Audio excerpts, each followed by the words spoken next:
Jujutsu Kaisen is one of the most overrated series in recent years, and the recent release of Season 2 only adds to the notion of how terribly mid it is. The Hidden Inventory and Shibuya arcs are both covered in Season 2, and contrary to popular belief, both arcs have a lot of problems that a lot of people seem to overlook. Now, before we get to the flaws of Season 2, I just want to point out all the things that we actually enjoyed. So as bad JJK Season 2 is, specifically the Shibuya arc, we did get one of the greatest send-offs and character ends that Gege surprisingly didn't screw up, being Nanami's death. Now in JJK, we see Nanami as a mentor and a protector towards Yuji, being by his side and helping him along the way with his inner struggles and giving him much needed help with his inner conflict. A great example is when Nanami gave critical advice to Yuji when he was literally having a mental breakdown to his friend that had just died in his eyes. Also, not to forget, Nanami's introduction with his ideology being against Jujutsu High and having a distaste for their means of how they handle things. Getting into Shibuya, we see Nanami's demeanor being more aggressive and serious, which most characters completely fucking lack, nearly being almost inhumanly with their tone-deaf responses to a mass murder of countless humans. Nanami's the only one that acts in Shibuya with a level-headed mind, which builds up his inevitable death. As Nanami walks along the beachside, we see his eyes close, giving us a feel of exhaustion and heavy-weighted guilt of accepting that our soon-beloved character is going to leave us. As the piano begins, while we see a flash of Mahito in the picture booth, Nanami's fate draws closer and closer. Nanami engages in fighting, then we see glimpses of his peace and harmony within himself in the beach, symbolizing Nanami's inner conflict dispersing within himself. A character that was for the first time given the right hand by Gege and wasn't left unfinished, as he says to Yuji, "You take it from here," signifying the impact not only Nanami had in Yuji's life, but the impact Yuji had on Nanami to trust him with his final request, laying down on him a mantle to take over. Watching Yuji deal with Nanami and Nobara's deaths, Sukuna taking over his body and causing a massacre, and Yuji trying to dodge the ongoing trauma by shying away from fighting, was actually depressing as hell. I mean, him curling himself up in a fetal position, signifying the regression of his state it was just really good. But what made this scene absolutely peak was the pep talk that Toto gave to Yuji and how it was able to help develop Yuji's character. Instead of lying down, crying like a little bitch and doing nothing about it, Yuji gains the willpower to fight for the ones who died on some Erwin Smith type shit. Now that we've gone over all the things we've enjoyed for season 2, it's now time to destroy the living shit out of this season. So, in the Hidden Inventory arc, Geto becomes this evil dude who has gone so far to the point where he was willing to kill his own parents along with a whole bunch of villagers. Because of this incident, Gojo decides to confront Geto and ask him questions on why he did what he did. After Gojo's useless attempt at talking to Jutsu and Geto, Gojo tries to kill, or at the very least, attack Geto, in which he couldn't. Now, from an audience's perspective, we can infer that Gojo wasn't able to do it because Geto was his best friend, and it's not so easy to have yourself make a tough decision like that. But didn't Gojo have zero problems with killing Geto in JJK 0? Gojo going from a hesitant person not being able to kill his best friend to a person who was able to actually commit by putting his emotions aside had no shown development. His character completely switched up, and we weren't shown the process nor was it explained. We went from point A to point D without seeing how the character got there. It just happened. Not to mention, right before Gojo was about to get sealed by the prison realm, he knew there was something off with Geto, and that the person he was talking to wasn't him, just from the gut feeling he had. Turns out Gojo was right, and the person in front of him is someone who took control over Geto's body. As a response, Gojo tells Geto to snap out of it and pretty much tells him,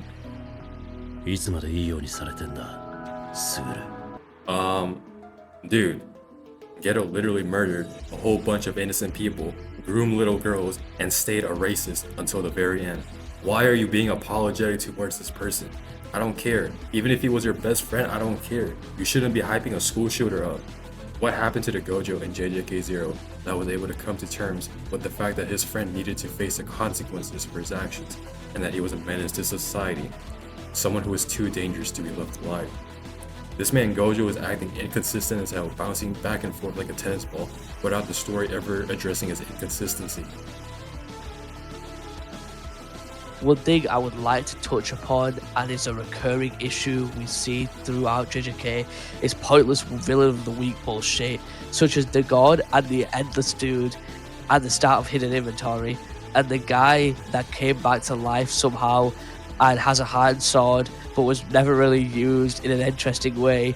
Nor was he a threat other than Nobara and another forgettable character.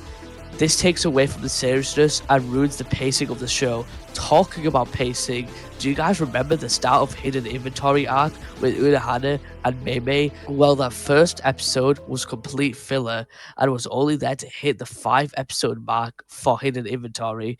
I seriously do not understand what the point of that whole scene was, where it was mostly no action and pointless dialogue. It's almost like they're telling us to quit on the first episode.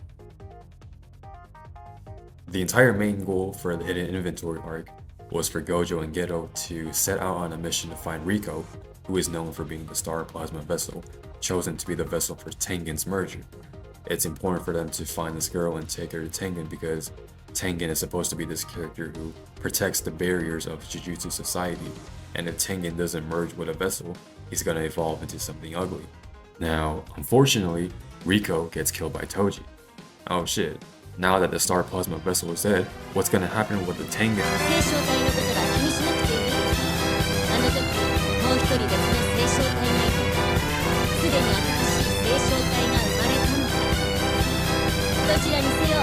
Bro, are you fucking kidding me? This whole time you're telling me there was another vessel for Tengen's merger? There was supposed to be a consequence for Tengen not merging with the vessel, and just like that, the story completely pulls the rug and tells the audience that they literally had nothing to worry about in regards to its evolution because there was going to be another vessel born or another vessel that existed after Rika died. So one of the main problems I've had with JJK Season 2 is the frequent usage of resurrection, like Mekamaru for example. Now, I understand that Mekamaru technically wasn't resurrected because of curse technique shenanigans, but come the fuck on. The dude was conscious enough to be able to have full-fledged conversations with the Kyoto students, help give the Jujutsu sorcerers information about Gojo, help Yuji fight Chozo. I mean, you might as well consider it resurrection. If Mekamaru is able to come back to quote-unquote life, what was the whole point of his death? Mekamaru having the ability to come back to life as a walkie-talkie literally came out of nowhere. His only purpose in the story for Shibuya was to give out exposition. He became a literal plot device so that the characters don't look stupid as hell. Because of Mekamaru's return, the next time when a character dies, I'm not going to be able to feel that same level of closure, because all I'm going to think is, maybe there will be some unknown technique that was never established earlier in the story that will be able to bring this character back in action. This pretty much removes the stakes of future fights and makes future events feel contrived when characters actually do die, because then you're going to be thinking, oh well, I guess this character didn't have any insurance up his sleeve like how Mekamaru did. I guess some fights are going to have stakes, but not this one. It just makes the story feel sloppy. See, now, I can just think, okay, one character was resurrected, the story feels pretty sloppy, but, you know, I'm gonna just let it slide this one time. Oh. Oh. Oh. Oh. Oh. So in episode 11, we're showing two characters, this one old ass grandma and her grandson. Apparently the grandma has the ability to summon Toji by using her grandson as the vessel. So I guess now there's multiple ways in which a character can be brought back into the story, and we don't even know how many more ways Gege could think of by pulling them straight out of his ass. A lot of people think this fight is really good, and from an entertainment perspective, I can totally see why this fight is enjoyable to watch, but if you were to sit down for a moment and just think, you'll realize how the writing of this fight is really forced and fan servicey. Because of the events leading up to his summoning by the old lady and the grandson, the Toji that was fighting Megumi was acting purely on instinct, seeking the strongest opponent he could find within his vicinity. Toji eventually stops himself when he looks at Megumi's face and realizes that he might have been fighting his son this whole entire time, and decides to kill himself so that he could avoid killing his own son out of instinct. Now, this is cool and all, but the motherfucker was fighting Megumi and had a good look at his face for a solid 5 minutes. It's not like Megumi was wearing a ski mask this whole time and his mask fell off at the last second, making Toji realize who he was fighting. I mean, you're telling me he doesn't see him here?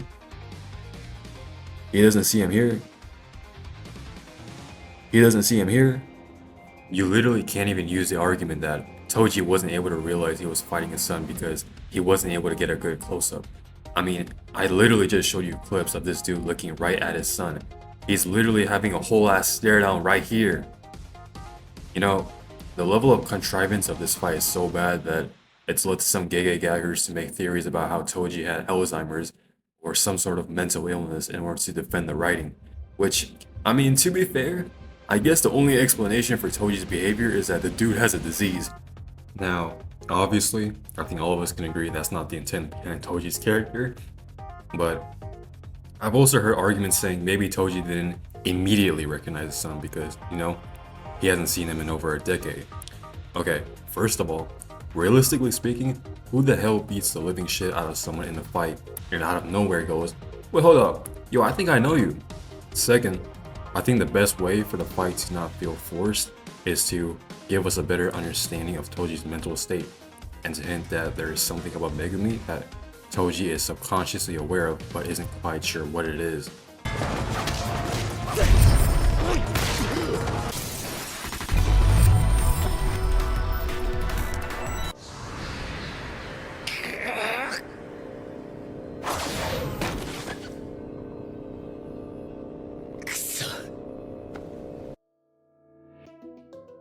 To make a character truly irredeemable is to put them into a position of no going back. And I don't mean killing an anime character, committing a terrible act in the series, none of that.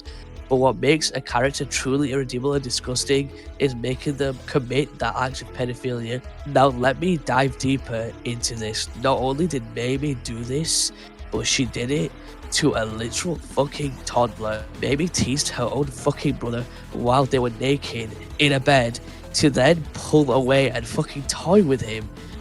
Now, that alone is bad.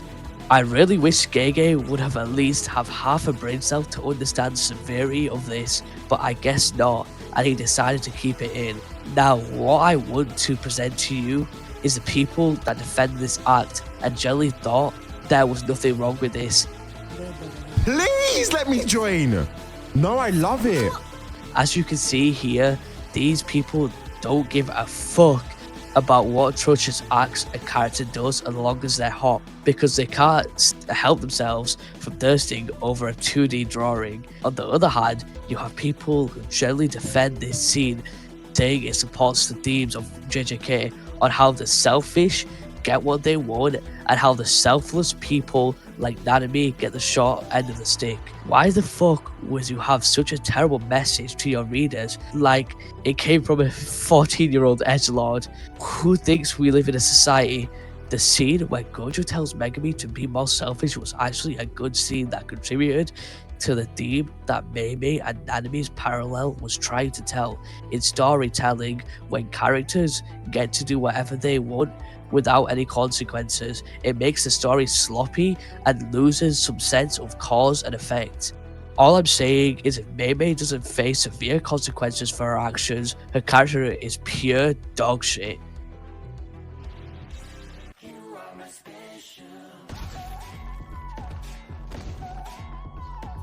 Nobara. Where do I start? Where do I start to talk about this dog shit of a character? Now, Nobara isn't just dog shit, she's textbook definition of one-dimensional. The only thing Nobara's death accomplished was making me feel complete happiness to know we won't get or have a dog shit character like that in JJK's story. But let me back up and explain why. Now, when we see Nobara, she is nothing but a complete arsehole and a piece of shit to Yuji for no good reason. JJK isn't a tsundere simulator. We don't need characters that act as their only use being to tear down our MC or tear down anyone that excels further than them. aka being Maki's whole persona, as we see with Yuta in JJK Zero.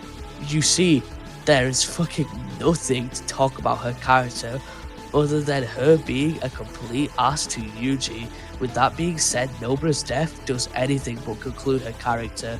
They give us one of the most pointless backstories that did nothing to impact the story at all, nor did it do anything for her character.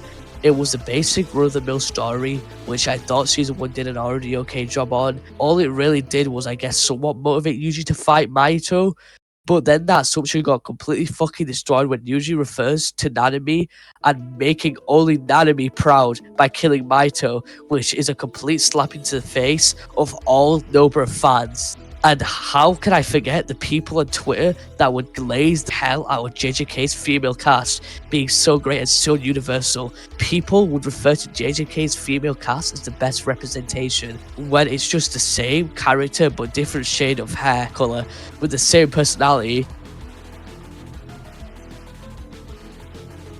Now, remember how we talked about Nanami's death being a staple of the show and how they greatly impacted JJK and Yuji storytelling-wise? Now, let's make all these trials and tribulations that Yuji has been through and climbed through, the hours and hours of character development, his overwhelming breaking point to understanding that Mahito and himself are the same, and the amazing speech that Yuji gives, signifying how far he has come, and now let's make that all for nothing. Now, something that made me have a complete distaste and dislike for JJK when I found this out is Mahito's death. And what I mean by that was how he was killed. Throughout season 1, we see Mahito as a threat and an uncontrollable monster that no one could stop. He had been mass murdering and serving under Kenjaku for a while now and was built up to fight Yuji. That was his whole character, as they represent two different outlooks on life. Mahito being from negative human emotions, and Yuji holds the weight of his friends and people that have fallen, and wants to carry their wishes that were placed upon him, such as Nanami, and we see that with Tojo and Yuji, like we had explained earlier. And now, with everything built up, setting, and then we have this motherfucker Genjaku stood there, and what does Gege do? He takes countless chapters worth of struggles our character goes through, and Genjaku eats him. Gege, what were you thinking? Why would you do that? What was the point of Yuji's speech? Worthless dialogue through and throughout, pure nothingness, because in the end, none of it mattered. In fact, Mahito should have died in season 1, and then be replaced with a far more interesting villain.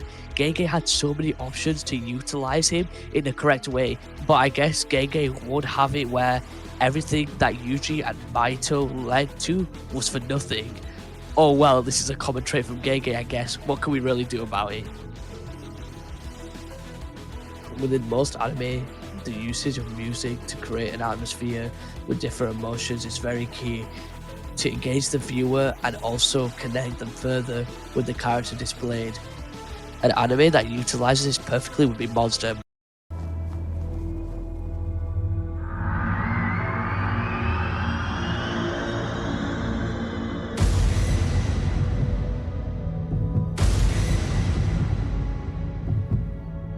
Dr. Tenma, あなただけに聞いてほしいことがある。あの時、あの怪物が僕の前に現れた。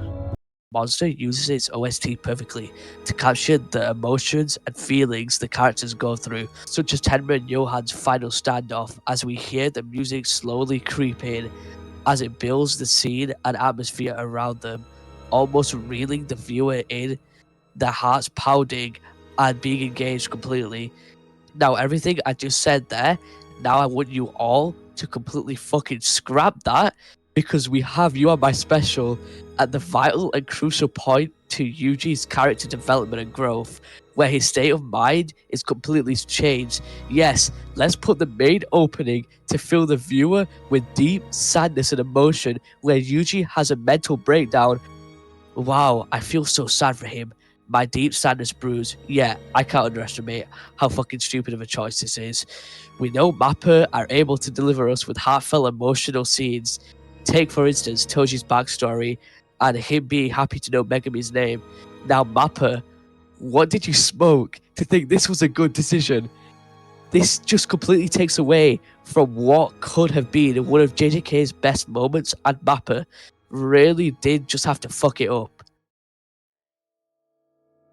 Last thing I want to touch on, since this is one of the last things we see for season 2, is how is Rika back? I thought she disappeared at the end of JJK 0. Now people are probably going to explain how it is something to do with curse technique BS. The point is, why the hell would you create such an emotional scene for the audience, manufacture feelings of loss just to say you were sad for Rika in JJK 0? You're an idiot.